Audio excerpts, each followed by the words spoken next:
ஏன்டா இப்படி பண்ண? ஏதேதோ சொல்லி எங்களை இப்படி ஏமாத்திட்டியேடா. கௌதம்க்கு ஆதரவா சாட்சி சொல்லுன்னு நானும் இலக்கியாவும் உன்னை மிரட்டணுமா? சொல்லுடா, மிரட்டணுமாடா? ஏன்டா அப்படி போய் சொன்ன? இவங்க கிட்ட இருந்து உன்னை காப்பாத்துறதுக்கு இலக்கியா சோறு தண்ணி இல்லாம போராடினா. கடைசியில இவங்கள குற்றவாளியாக்க பாத்தியேடா. ஏன்டா ஏன்டா இப்படி பண்ண?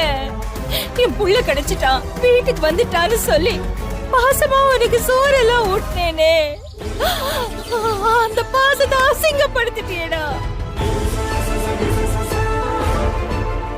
ஏன்டா ஏன் இப்படி இருக்க? சதிகார கூட்டத்தோட சேர்ந்து நீ உன்னையே அழிச்சுக்க போறியா? ஏன் நீ திருந்தவே மாட்டியா? போதும், நிறுத்துங்கம்மா. நல்லா இருக்கிற நான் எதுக்கு திருந்தணும்? இவங்க பேச்சை கேட்டுட்டு கெட்டு போயிருக்கிற நீங்க வேணா திருந்துங்கம்மா.